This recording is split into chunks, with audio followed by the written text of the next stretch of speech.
uh, Sam knew uh, how to talk to people because when he first came to the Comedy Store, he was a gentleman. All of those guys were gentlemen. I had never seen, because I was the guy signing people up, and I would get a lot of, usually the guy with the most confidence in that line and the biggest mouth sucked the most on stage. So I would make sure that the biggest mouth got stage time when the owner was there so he could suck right in front of her and go right down the tank. So these guys weren't like that. They were all gentlemen. They were cool. And so Sam comes in, he watches the show, and after the show, he came up to me outside and said, I've made up my mind. I'm going to move here. He said that was, man, putting us right up front to see Steve Martin. You know, he's from Texas and blah, blah, blah. And that's when he said he was making his decision that night to move here. And that's what he did a few months later. And it was quite an interesting journey for about 11 years with Sammy. I was never an outlaw. I was never in his group.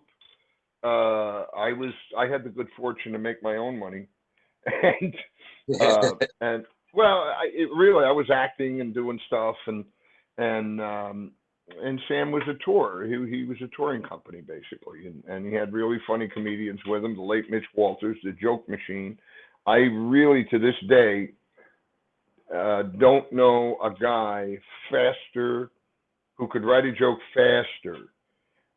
Maybe Jackie Martling, but other than him, I don't know a guy who can write an original joke faster than Mitchell Walters.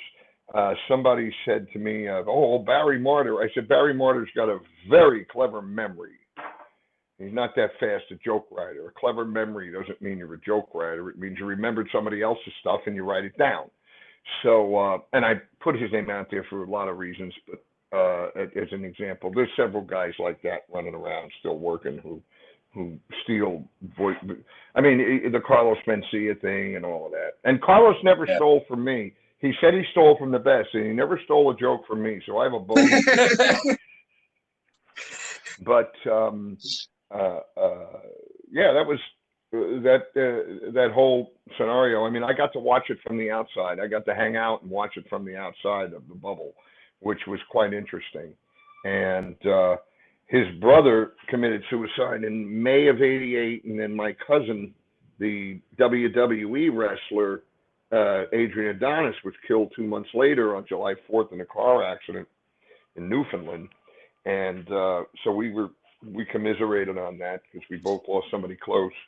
And you know, the guy had a big heart. He was, you know what, the coke and the booze and the all of that, and coming from a preacher's background, you know, getting to take your pants off, so to speak, is a big deal.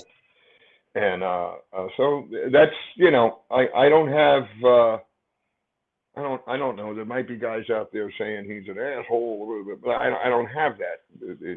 I don't have to. I don't want to say that about the guy because everybody's an asshole at some point. I've been an asshole. We've all been an asshole. We all have one. So occasionally it rises to the top. But yeah, it was the one thing we did though that was really cool was one night we had a seance in the main room of the Comedy Store, and we heard a baby cry. And Sam was holding a seance, and something I don't like to be around, but it piqued my interest. And we heard a baby crying. And then years later, all of this information came out about Frank Sennis and Ciro's, because that was the big nightclub in Hollywood, was Ciro's. Now, there's ghosts there. Excuse me.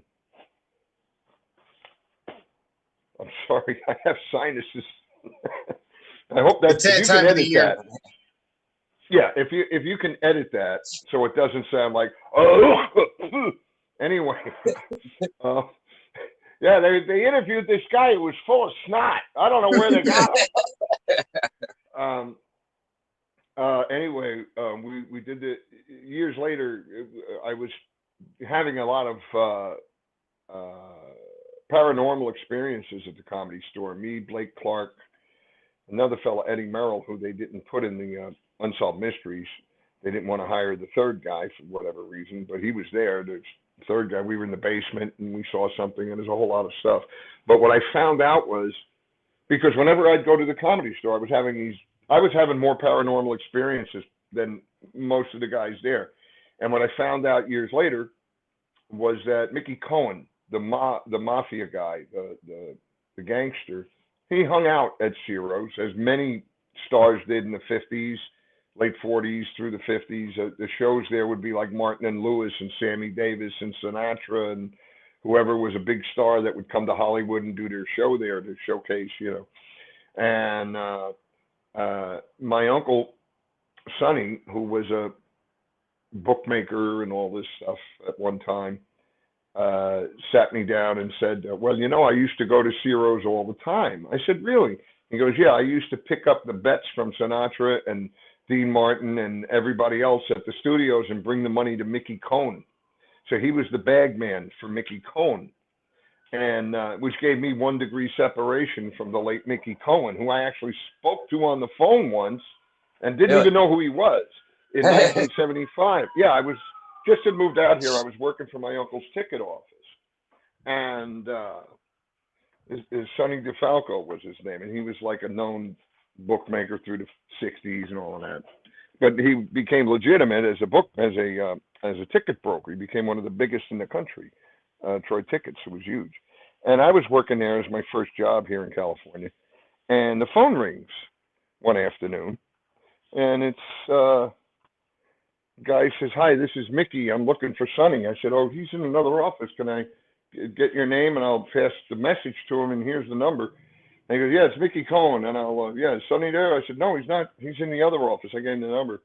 And I called my uncle. I said, some guy named Mickey Cohen calls. He goes, don't you know who that is? And I'm like, no. And he says, oh, well, never mind. He told me about it later. And I realized at that point, that's when I started to learn a lot more about the LA history, because there's, you got your New York history with the mob and this and that, and New Jersey and all of that. And then you come to California and you find out California was, the city of Los Angeles has more sordid stories going on. I mean, if you think Chinatown was something, I mean, you get into the history of LA and holy mackerel. I mean, there is just I love the word bevy, so we'll use it, a bevy of crime. But it's, but that spurred me more and more to be, but I guess you want to know when I got into